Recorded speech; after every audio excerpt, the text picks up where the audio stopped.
It's 11,000 years ago. You're standing on a hill in what will one day be called Turkey. The wind smells like wild barley and wood smoke. You're a hunter-gatherer. You own almost nothing.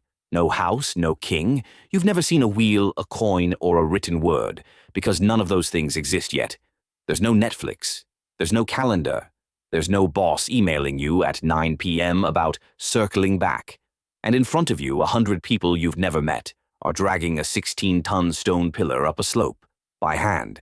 Nobody made them come. There's no city here. There's no farm. There's barely a reason to be standing on this hill at all, except for one. In a giant stone trough nearby, something is bubbling. Something sour and fizzy, and just a little bit magic. It's beer, and you are about to watch it accidentally invent the entire modern world. This is the story of how civilization might be a side effect of getting buzzed. Now I need you to feel how strange this is.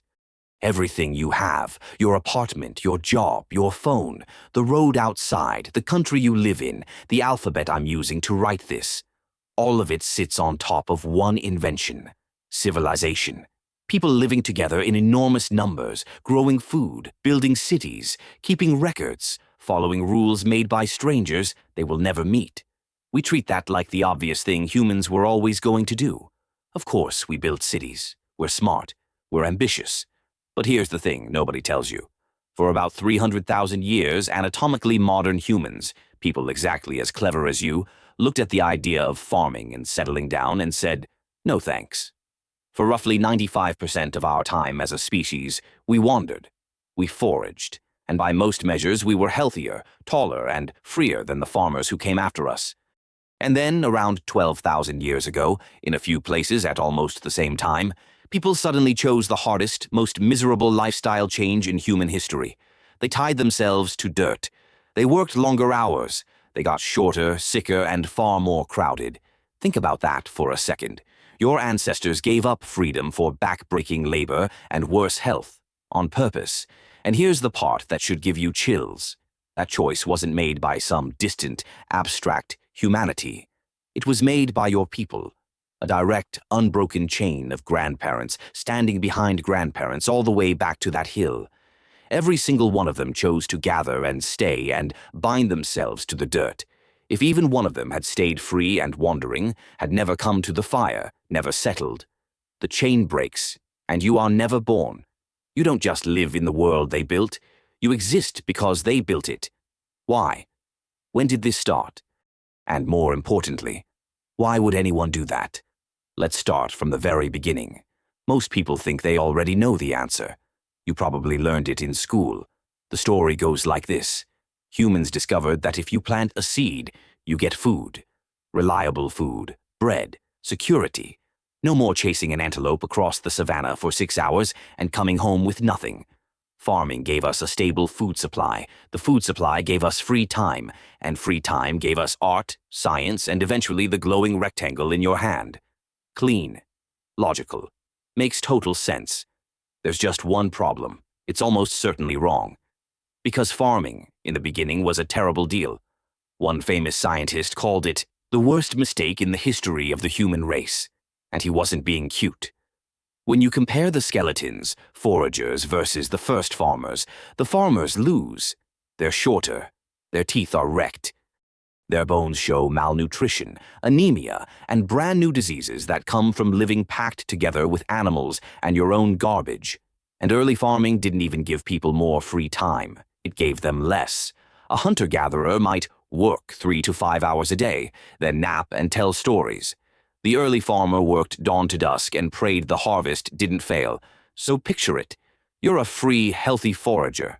Some guy walks up and says, "Hey, want to work twice as hard, eat worse food, get sick more often, and never move again?" And somehow, your ancestors said yes. Bread cannot explain that. Bread is not worth that. So what was? Here's where it gets interesting. Go back to that hill, then travel a little south and a little earlier, about 13,000 years ago, to a cave in what's now Israel. There lived a people we call the Natufians. They weren't farmers. They were hunter-gatherers, right on the edge of settling down. And in that cave, archaeologists found a brewery. Stone mortars carved straight into the bedrock, and inside them the chemical signature of fermentation. As far as we currently know, this is the oldest evidence of humans making alcohol anywhere on Earth.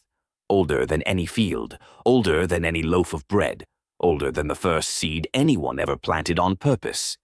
Beer is older than farming, and it gets stranger because of where they found it. This wasn't a party mortar in someone's backyard. The brewery was in a graveyard. The Natufians, it seems, were brewing beer for funerals, gathering the living to drink together over the dead. Think about the priorities there for a second. These were people with no permanent roof, no metal, no farms, and yet they took the trouble to carve dedicated stone tanks into the bedrock specifically for the funeral drinks. No house, but a fully committed bar for the wake. Some things apparently are eternal. So the very first beer we know of wasn't a casual drink. It was a ceremony. A reason to bring people together. A social event so important that hunter-gatherers, people with no metal, no farms, no permanent homes, carved stone tanks into the ground just to pull it off. Now hold that thought. Beer as the reason people gather, because it's about to explain everything. Back to that hill in Turkey. It has a name, Göbekli Tepe, and honestly it should not exist. Most people assume civilization runs in a tidy order. First you farm, then you get a surplus, then you have spare people. Then those spare people build temples and monuments. Food first, culture later. Göbekli Tepe flips that completely. It's one of the oldest monumental sites on the planet. Enormous stone pillars, some over 15 feet tall, carved with foxes and scorpions and vultures and snakes arranged in great rings. Building it took hundreds of people, organized, fed, and motivated, and it was built by hunter-gatherers. There was no city here, no farms, no bread. Just nomads who decided to haul multi-ton stones into the shape of a temple, thousands of years before anyone was supposed to be able to. Take a second with that. The pyramids are closer in time to the smartphone in your pocket than they are to this hill. This is the deep end of the deep end. So here's the question. How do you feed and motivate hundreds of nomadic workers with no farms, no payroll, and no boss? And here's the wild part. At Göbekli Tepe, archaeologists found huge limestone vats, some big enough to hold over 40 gallons, carrying chemical traces of oxalate, a compound that builds up when you steep and ferment grain. The same fingerprint beer leaves behind. Now, careful here. Oxalate can also show up in plain grain mush, and not every archaeologist is sold on the beer reading. But a lot of them look at vats that big in a gathering place like this and land on the obvious conclusion. The temple, it seems, had a bar. So let me put one man in front of you. He's walked 3 days to get here. His hands are raw, his back is wrecked, and he has hauled stone in the sun since the light came up. He doesn't know most of these people. Half of them, a week ago, he'd have treated as a threat. And now it's dusk, and someone presses a rough cup into his hands. It's nothing you'd recognize as beer. Thick and cloudy, half soup, gritty with barley, barely strong enough to make his head swim. But it's sour and fizzy and warm in his chest.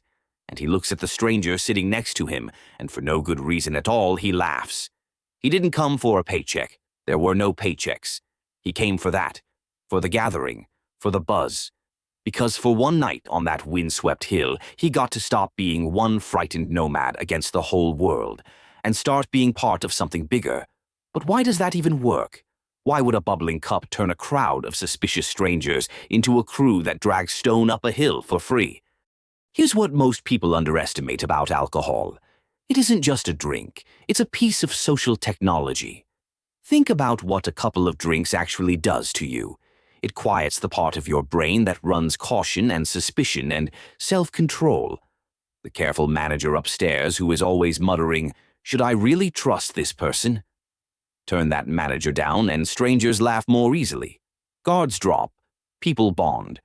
For an animal like us, a twitchy territorial ape that does not naturally trust anyone outside its own little band, that is borderline miraculous.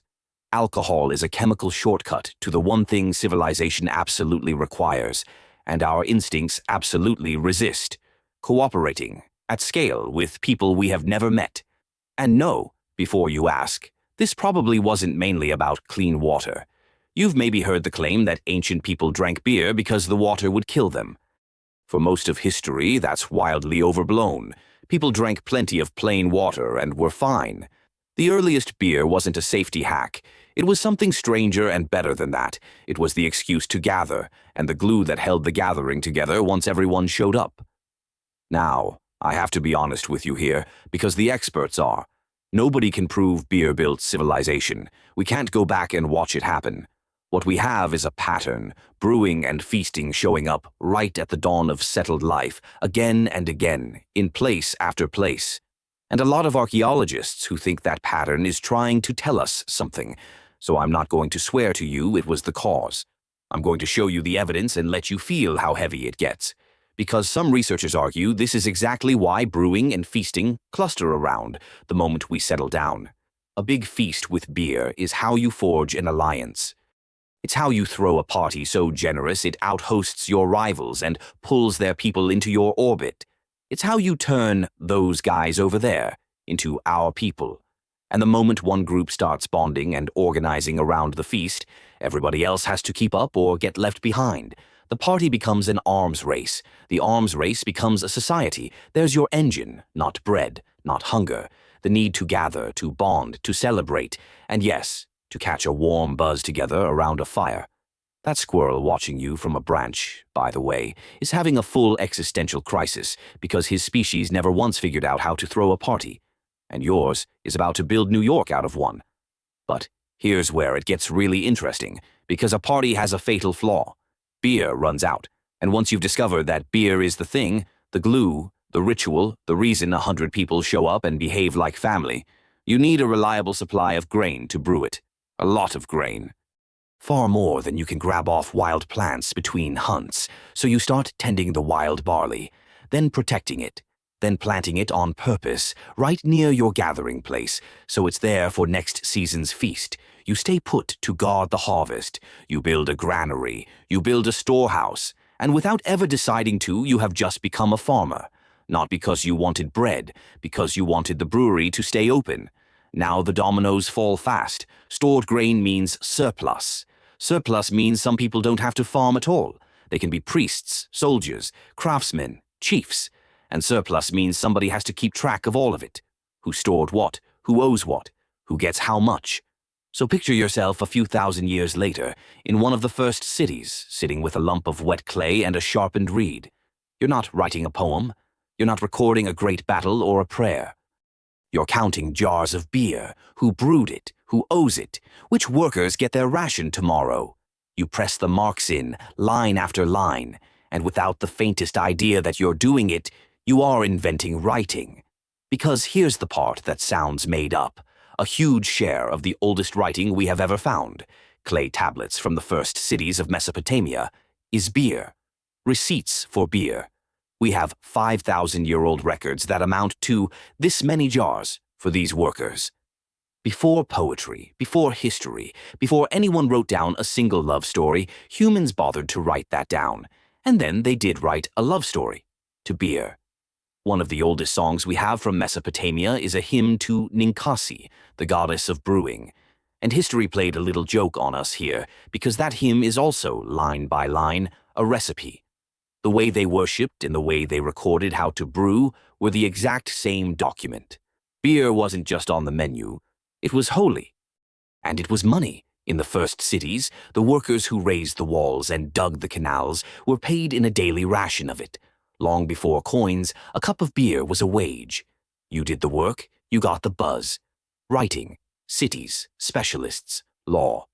The first economy in history, propped up, at least in part, by the world's oldest happy hour. And if you think that's where the story bottoms out, it goes deeper than you think. Because the craving that built all of this, the pull toward that bubbling cup, may be far older than the temple, older than the Natufians, older than our species entirely. Long before there were humans, there were apes in the forest, eating fruit. And fruit, when it falls and ripens and starts to rot, ferments. It makes alcohol all on its own. The apes that could smell that faint boozy tang and follow it found the ripest, sweetest, most calorie-rich food around. There's good evidence that one of our distant ancestors picked up a genetic tweak, a tiny change to a single enzyme, roughly 10 million years ago, that made them dramatically better at handling alcohol without falling out of the tree. Read that again. 10 million years. We were chasing the buzz before we could walk upright. Before fire. Before we were us. The taste for fermentation is written into your body at a level older than your entire genus. So, when those hunter-gatherers gathered around a stone vat of sour, fizzy barley brew, they weren't inventing a new desire. They were answering one of the oldest cravings any of our ancestors ever had. They had just finally worked out how to make it on purpose. So let's go back to that image in your head, the little ancient city sitting inside a mug of beer, because by now you can see it isn't just a joke. For 200,000 years, we had every tool we needed to build cities, the same brains, the same hands, and we didn't. We looked at farming and settling and obeying strangers, and we passed, over and over and over again. And then, against all logic, against our own health, our own freedom, our own comfort, we voluntarily chained ourselves to the dirt. We signed up for the worst deal in human history. And the best explanation we have for why may not be hunger. It may not be survival. It may be that we found something around a fire that made strangers feel like family for one night. Something worth gathering for, something worth planting for, something worth staying for. We did not build civilization and then invent beer to celebrate it. We may have chased the beer, the feast, the gathering, the warm, loosened feeling of belonging, and built civilization by accident on the way to the next round. You were never going to live by bread alone. You never were. So the next time you crack open a drink with friends, the next time a room full of people you barely know slowly melts into laughter and stories and we should really do this again, pay attention to what's actually happening. You're not just relaxing. You're running the oldest social software our species ever wrote. The same trick that turned nervous, suspicious foragers into creatures who could trust a stranger, share a fire, lift a stone together, and build something none of them could build alone. That feeling, the walls coming down, the table getting louder, the sense that for one night these people are your people, that is not new. It is 13,000 years old. It's older than the wheel, older than bread, older than the cities it quietly built. We are the animal that figured out how to gather. That's the real superpower. Not the spear, not the fire, not even the farm. The gathering. And for a huge stretch of our story, the thing that got us in the door over and over was a bubbling cup of something just a little bit magic. So here's my question for you. Would you have hauled the stone for a seat at that fire? Would you trade your freedom for the feast? Tell me down in the comments. And until next time, raise one for the hunter-gatherers who accidentally built your entire world, because everything you have might just be the hangover